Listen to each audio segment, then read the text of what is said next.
сегодня выспался. Спал где-то 8 часов. Это счастливый, довольный и, как он говорит, выспавшийся Николай Носов. Что такое стресс и недосып, мужчина почти не знает, он уже как 3 года на пенсии. Если мало спишь, значит самочувствие плохое. А вот прямо противоположный пример. Подрабатывающий студент Эльзат Ярулин сегодня спал всего пару часов.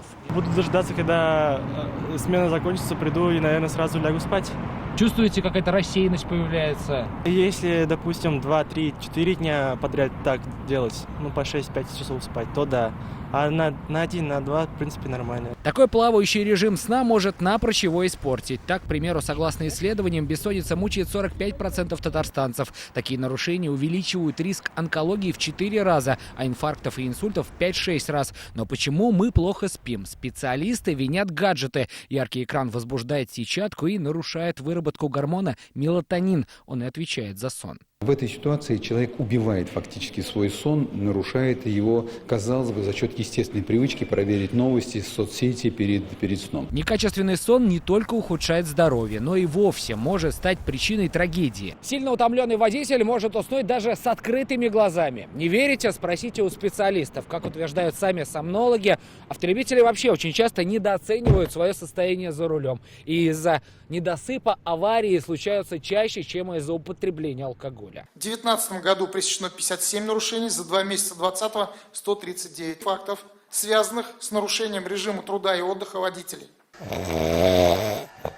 А вот храпит, по статистике, в Татарстане каждый 4-й мужчина, а также каждая 6-я женщина и каждый 18-й ребенок. Как говорят сомнологи, часто храп – предвестник каких-то скрытых заболеваний, и из-за него люди даже полнеют. Нам плохо, мы не можем адекватно усваивать глюкозу из-за того, что у нас нехватка кислорода.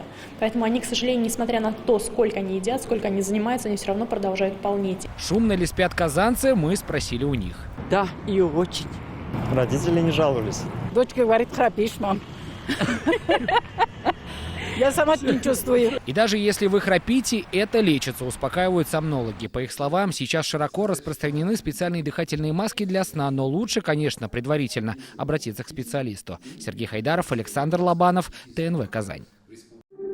Yoz yaxshi xabarlar olib kela. Yangi asr kanalında dünya ko'rgan Жылы izleyjonlar filmin qabat qarorga tilaysizmi? Ko'p sonli tomoshachilar so'rovi bo'yicha filmning barliq seriyalarini hozir tnv.ru saytida ko'rarga bo'ladi. Все новости дня, выпуски программы «Новости Татарстана», программы и фильмы на сайте tnv.ru и на YouTube-канале ТНВ. Подписывайтесь.